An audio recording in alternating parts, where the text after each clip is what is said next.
예, 안녕하세요. 저는 이영희 재단 이사 맡고 있는 성공회대 최영묵 교수입니다. 오늘 이영희 재단에서 지금 가열차게 추진하고 있는 프로그램이 있습니다. 이영희 저널리즘 스쿨인데요. 이영희의 저널리즘을 좀 잘 설명하고 이 시대에 맞게 말씀해 주실 분들을 모시고 특강을 계속 진행하고 있는데, 오늘은 이제 한 사람의 특강이 아니고 이영희 선생님을 잘 기억하시고 혹은 계승하고 계신 분들을 모시고 이 시대의 이영희 저널리즘의 의미, 그리고 필요성, 계승 방향, 이런 것들에 대해서 이제 좌담회를 개최하고자 합니다. 그래서 오늘 참석해 주신 분들 먼저 소개해 올리겠습니다. 먼저 이제 신홍범 선생님입니다. 네. 신 선생님은 조선일보 해직 기자시고 조선투입 위원장을 지내셨습니다. 그리고 얼마 전까지 이영희 재단 이사를 하시다가 김원경 이사님께 승계를 하시고 강력하게 추천을 하시고 이제 물러나셨는데요.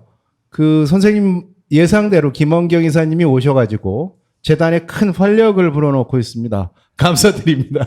예. 이어서 이제 김효순 선생님 모셨습니다. 안녕하세요. 예, 김 선생님은 뭐 잘 아시다시피 이제 한겨레 신문 편집인을 하셨고요. 이영희 상을 수상하시기도 했습니다. 그리고 얼마 전에 최근에 이영희 재단 이사장으로 취임을 하셔서 이제 왕성한 활동 계획을 짜고 계십니다. 예, 반갑습니다. 이상 두 분은 이제 우리 이영희 선생님을 기억하는 동시대 언론인들이셨고요. 이제 젊은 분들도 마찬가지로 두 분 모셨거든요. 90년대 학번들입니다. 실례 말씀이지만 신홍범 선생님 학번이 60년. 김효순 선생님은요? 70년 학번이시고요. 여기 20년 뒤 90학번, 91학번 모셨는데요. 먼저 정준희 한양대 겸임 교수님인데요. 언론을 통해서 얼굴이 많이 알려져 있습니다. 학자 중에서 가장 널리 알려진 분인데, 정준희 선생님 이제 90학번이시고 지금 한양대 겸임 교수 하시면서 방송 진행도 계속 하고 계시죠? 예, 소개하겠습니다. 안녕하세요, 정준입니다. 91학번 가장 젊은 피인데요. 참고로 말씀드리면 전 브릿지라고 할 수 있습니다. 81학번이니까 60, 70, 80, 90으로 이어지는 이런 학번인데요. 신한대에 계시고 요즘 왕성하게 언론개혁 등에 대해서 발언하고 계신 이정훈 선생님 모셨습니다. 반갑습니다. 신한대 이정훈입니다. 예, 이렇게 노장층이라고 하면 뭐 별로 안 좋아하시는데 동시대에 계셨던 두 분하고 지금 90년대 이후 학번이지만 실천적으로 이영희 정신을 나름대로 계승해서 활동하고 계신 두 분의 학자, 그리고 뭐 현직 언론인이기도 한데요. 두 분 모셔서 오늘 말씀을 나눌 텐데, 토론회를 좀 집중력 있게 진행하기 위해서 네 분에게 좀 이영희 선생과 연관된 이야기를 먼저 가볍게 간단하게 정리를 해주시는 시간을 갖고 논의를 좀 하면서 2부를 진행하게 될 텐데요. 먼저 신홍범 선생님 모시고 내가 아는 언론인 이영희에 대한 회고담을 좀 들어보도록 하겠습니다. 제가 아는 언론인 이영희 선생님, 이런 제목으로 제가 말씀을 드리겠습니다. 제가 이영희 선생을 처음 만난 것은 조선일보 외신부에서였습니다. 그는 39살의 부장이었고 저는 27살의 평기자였습니다. 저는 1967년부터 1969년 이영희 부장이 조선일보를 떠나기까지 만 3년 동안 함께 일하는 행운을 누렸습니다. 이 시기는 베트남 전쟁이 절정을 향해 치닫고 있을 때였습니다. 저는 이영희 부장이 베트남 전쟁을 비판적으로 다루는 것을 보면서 기자가 되는 법을 배웠습니다. 기자가 진실을 밝혀 세상에 알리려면 어떻게 해야 하는가를 배웠습니다. 그는 거듭 이렇게 말하곤 했습니다. 진실을 밝히는 것은 쉬운 일이 아니다. 사건의 앞면만 보고 진실이라고 말해서는 안 된다. 반드시 뒷면을 보아야 하고 옆도 보고 깊이까지 보아야 한다. 제일 경계해야 할 것은 앞만 보고 진실이라고 말하는 것이다. 1차원적으로 보지 말고 다차원적으로 보라는 것입니다. 도구말을 믿지 말고 고정관념을 믿지 말고 상식을 믿지 말라는 것이었습니다. 모든 우상을 믿지 말라는 것이었습니다. 한마디로 항상 깨어 있으면서 모든 것을 의심하라는 것이었습니다. 제가 이영희 부장에게서 받은 가장 큰 감동은 진실을 밝혀 세상에 알리려는 이분의 지칠 줄 모르는 열정과 용기였습니다. 당시 한국은 베트남 전쟁에 5만 명 이상의 군대를 파병하고 있었는데 그런 전쟁을 비판적으로 다룬다는 것은 여간 위험한 일이 아니었습니다. 보통 용기를 가지고는 할 수가 없는 일이었습니다. 그것도 한국 언론 전체에서, 언론계 전체에서 오직 한 사람, 그만이 그 일을 애롭게 해나가고 있었습니다. 그는 그 일로 해서 조선일보에서 해직되었습니다. 그 한양대 교수가 되어서도 베트남 전쟁에 대한 비판은 계속되었습니다. 이 전쟁은 1975년 미국이 베트남에서 도망치다시피 철수하면서 끝났습니다. 그리고 뒤이어 이 전쟁이 얼마나 호위와 날조 속에서 전개되었는가가 드러났습니다. 이 전쟁을 지휘했던 미 국방장관 맥나마라가 1996년 이 전쟁이 수치스럽고 패배한 전쟁이라는 것을 고백함으로써 이 전쟁의 진실이 명백하게 드러나게 되었습니다. 전쟁이 끝난 지 21년 후에야 밝혀진 이 전쟁의 진실을 전쟁이 한참 진행되고 있던 30년 전에 이영희 부장이 그리고 이영희 교수가 그 진실을 밝히고 비판했다는 것은 놀라운 일이 아닐 수 없습니다. 이영희 선생은 그 후에도 중요한 문제를 두고 진실을 밝히는 일을 계속하다가 여러 차례 고난을 당했습니다. 언론사에서 2번 퇴직당하고 교수직에서 2번 해직되었으며 9번 연행당하고 5번 감옥에 끌려갔으며 3번 징역형 선고를 받고 감옥살이를 했습니다. 그는 자신의 온 존재를 바쳐 진실을 추구한 언론인이며 지식인입니다.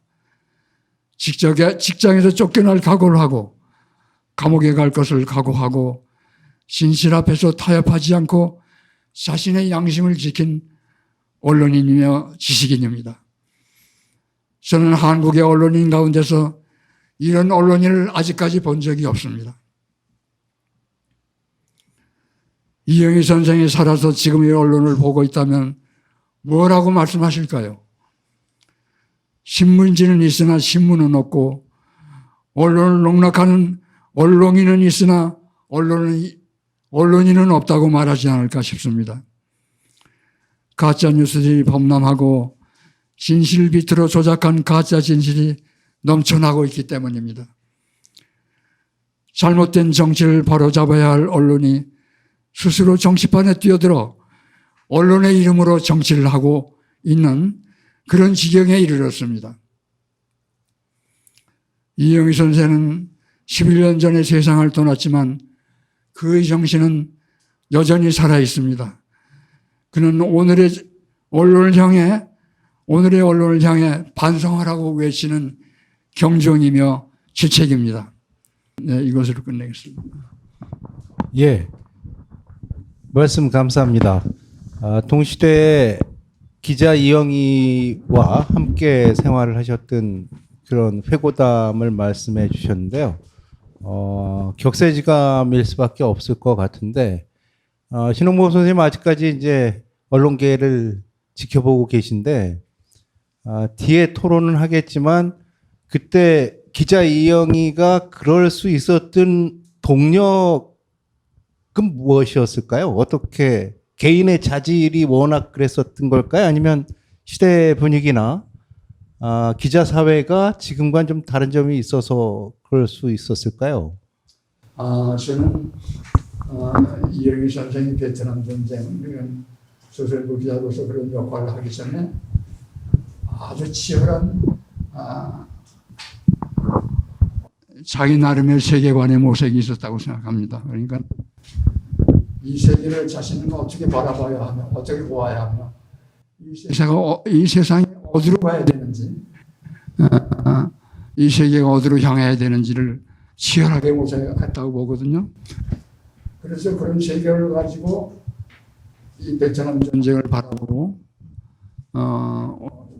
한국의 현실을 바라보았지요. 그래서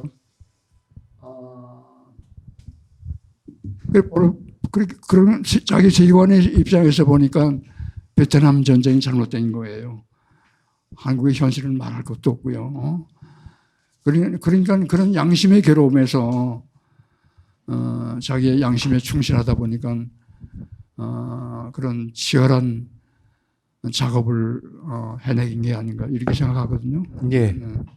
네. 세계관이라는 예. 게 굉장히 중요합니다. 이영희 선생에게는. 네.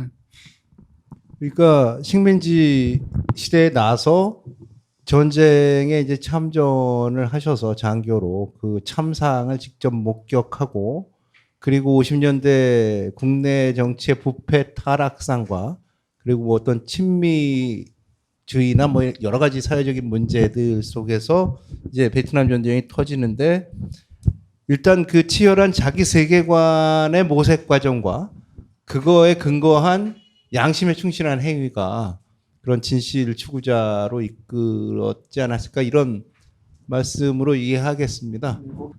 이영희 선생이 말하는 그 세계관은 오늘날로 보면은 올바른 시대 정신이라고 저는 봅니다.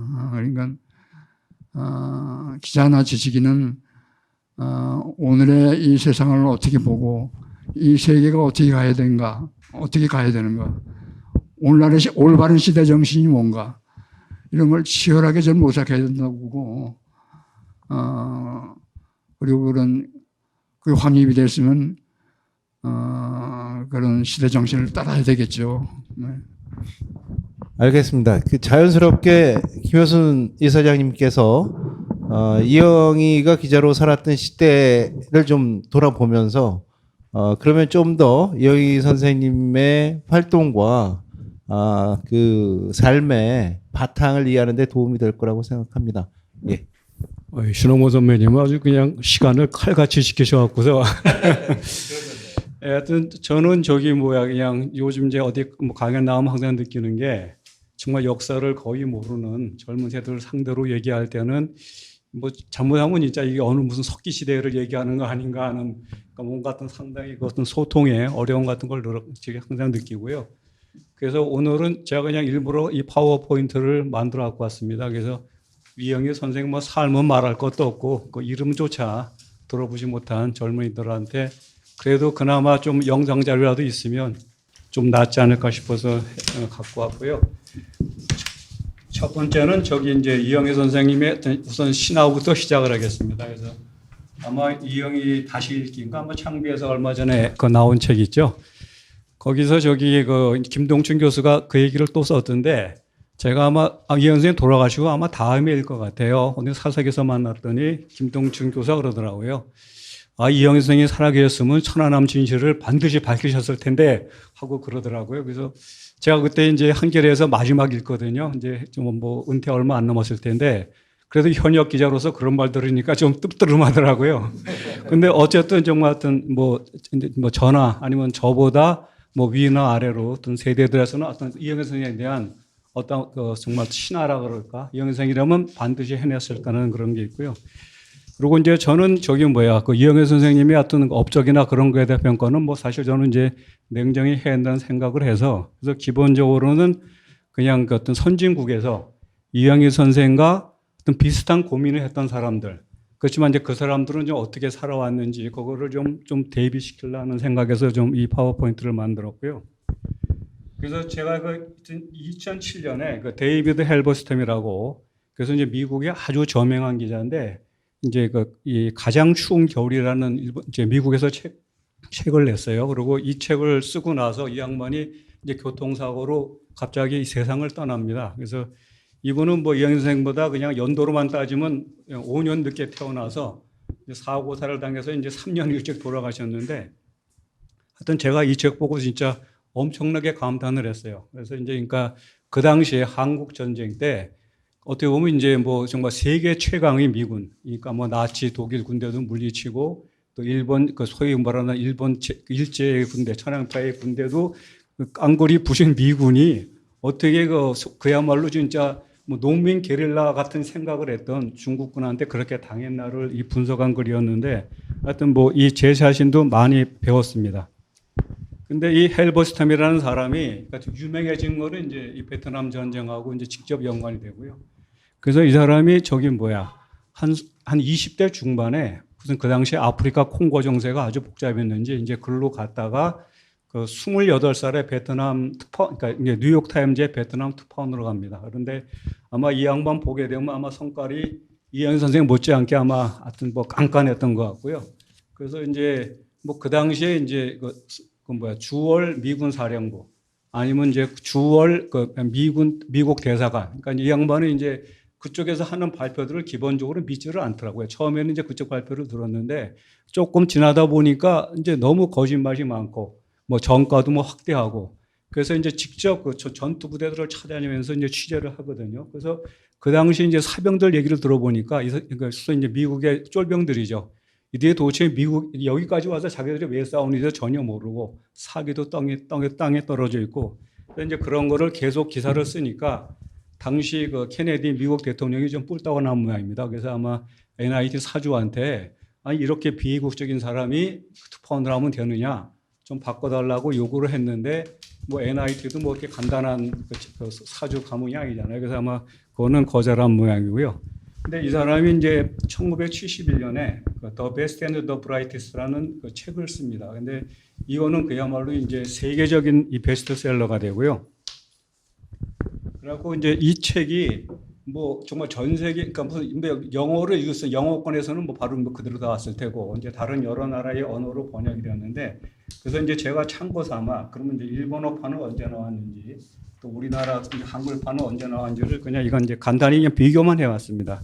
그래서 이제 이 책이 뭐 상당히 두꺼우니까 그래서 이제 서지를 조사해 보면은 일본에서는 이제 아마 이게 상중하 3권으로 나왔는데 아마 이게 뭐 이제 좀 정보가 엇갈리는데 그냥 한꺼번에 같이 나왔는지 아니면 이제 뭐 순차적으로 나왔는지 모르겠는데 어쨌든 1970년에 한번 나오고 그리고 또 심판이라고 또 이제 뭐 83년에 또 나오고 그리고 또 문고판으로 나왔다가 또 2009년에 또다시 이게 또 책이 나옵니다. 같은 번역자입니다. 그러니까 이거로 보게 되면 뭐 이 끊임없이 책이 꾸준히 팔리고 있다는 얘기거든요.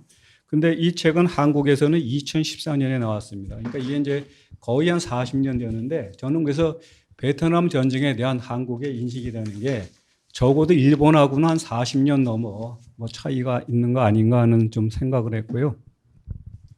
그러고서 이제 정말 그 당시에 베트남 반정 운동이 뭐 전 세계의 어떤 주요 국가는 뭐 다 휩쓸고 하는데 한국은 진짜 아무것도 없었거든요. 근데 일본에서는 뭐 온갖 일들이 벌어집니다. 근데 이거는 뭐 제가 이제 여기서 설명할 수는 없고, 그러니까 일본의 평범한 시민들이 어떤 반전 단체를 결성해서 아니면 성금을 모아서 뭐 NIT나 워싱턴 포스트 같은데 어떤 뭐 전쟁 반대 어떤 광고를 내고 그러고서 이제 또 이 주일 미군 중에 탈영병이 생기거든요. 그럼 이 친구들은 이제 뒤로 빼돌려서 어디만 안전한 거기에 숨겨주고 또 이들을 또 그 돈을 모아서 이제 일종의 미랑 출국을 시키는 거죠. 그래서 그렇게 갖고서 뭐 스웨덴 같은 데 보내고 그러니까 한국은 뭐 이런 정도가 아니라 무슨 뭐 시기조차도 뭐 당연히 없었으니까 그래서 한국에서 이런 일을 했다가는 뭐 정말 이 대규모 간접단 사건이 뭐 여러 개 나왔었을 텐데 하여튼 그런 분위기에서 하여튼 이영애 선생이 이제 홀로 이 고군분투했다는 거를 좀 저로서는 좀 대비하고 싶었고요. 그래서 헬버스텝이라는 사람은 하여튼 정말 무슨 뭐 국제적으로 저명한 사람이 됐고 하여튼 명성은 명성대로 얻었고 책도 쓰는 족족 잘 팔리고 근데 책 하나 쓴다는 게 뭐 그렇게 간단한 일이 아니잖아요. 그래서 이 사람은 하여튼 이 주제가 엄격한 주제하고 좀 가벼운 주제를 교대로 썼대요. 그래서 이 가벼운 주제는 이제 주로 이 스포츠 분야의 책을 다뤘다는데 그래서 뭐 미국 뭐 메이저리그의 뭐 영웅이나 아니면 뭐 조단인가요? 뭐 이제 농구 선수 이제 그런 걸 교대로 썼다는데 근데 이제 이영현 선생님 같은 경우는 하여튼 이제 이영현 선생님 책 보다 보게 되면 자기는 이 법률의 한계치까지 가는 한계에 대해서 이제 책을 썼다 그러는데 그래서 제가 이제 할베스턴 보면서 야, 이 사람은 자기가 그 많은 책을 쓰면서 한 번이라도 지가 끌려가 본다는 생각을 했었을까 하는 생각을 하고 이영현 선생님은 이제 끊임없이 이제 그런 고민을 했다는 거를 좀 얘기하고 싶었고요. 그리고 뭐 아까 신 선배께서 말씀하셨으니까 이 베트남 전쟁에 대한 보도는 뭐 조선일보가 거의 무슨 독보적인 전조였고요. 그래서 그 당시에 60년대 그 중반에 이 뭐 버틀런드 러셀이나 뭐 사르트르나 어떻게 보면 이제 그 당시에 세계의 양심이라 할 수 있는 이제 지식인들이 소위 베트남 전범 법정을 열잖아요. 그러니까 이게 아마 1967년일 것 같은데 그래서 이것도 아마 이영현 선생이 그 당시 외진 부장으로 산 것 같은데 한 면 전면을 썼더라고요 이거를. 근데 당시 신문지면은 지금하고 비교가 될 수 없이 아주 짧았거든요. 근데 이제 정말 이거는 뭐 정말 대단한 의지인데 그 한국에서 정말 우리도 뭐 미국 다음으로 많은 전투병력을 베트남에 보냈는데 그 당시 그러고 나서 이제 그러면 이제 당연히 어떤 그 베트남 민간인 학살 문제가 대두가 되죠. 근데 우리가 이거를 한국에서 그나마 뭐 작게나마 그 어떤 베트남 민간인 학살 문제를 그 다룬 게 2018년입니다. 그래서 저는 그러니까 이것도 그 당시에 이 세계적인 이 추세로 보게 되면은 뭐 거의 뭐 한 60년 정도 차거든요. 그러니까 이제 이것도 적어도 이영현 선생이 홀로 고군분투한 그 시점에 따지면 아직까지는 우리는 그냥 아직 이 상태. 그리고 이것도 한국 사회에서 뭐 일부 시민단체가 뭐 달라붙어서 문제 제기는 하고 있지만 여전히 그 답보 상태에서 그냥 그대로 머물러 있고 아마 사회 전반적으로 보게 되면 이게 그냥 전혀 일반 시민들 사이에 무슨 화제가 된다는 생각은 뭐 전혀 들지가 않습니다. 그래서 이제 뭐 저 나름대로 저는 뭐 이영 선생님하고 개인적으로 뭐 여러 깊은 얘기는 알아본 적도 있는데 이제 베트남 전쟁 관련해서 하도 이제 뭐 전화 아니면 이제 제 오른쪽에 있는 분들이 정말 그땐 뭐 이영현 선생님 글 보고서 많이 깨우쳤다는 얘기를 이제 뭐 많이 하니까 어떤 이영현 선생의 동년배들 중에서 그게 좀 안 입고 온 분들이 제법 있는 모양이에요. 그래서 이제 이분들이 뭐 공식적으로 안 하는데 제가 이제 개인적으로 이렇게 술자리 만나보게 되면 이런 말들을 해요. 아니, 그 당시에 이 어떤 세계 지성계 흐름을 보면은 그런 건 상식 아니었느냐. 그 정도는 뭐 나도 다 알고 있었다. 아니면 이제 뭐 베트남 전쟁과 관련해서 뭐 미국이나 아니면 유럽이나 일본에서 수많은 책들이 나왔는데 아니 뭐 이영희 책이 무슨 특출한 게 있느냐. 이제 그러니까 이 사람들도 나름대로 아는 겁니다.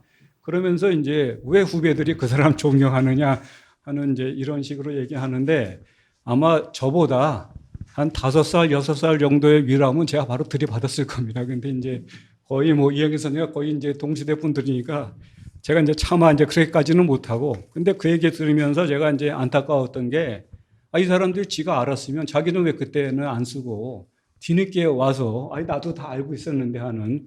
근데 진짜 알면 그 시대, 그 엄혹한 시절에 그런 거를 이제 어떤 썼다는 거.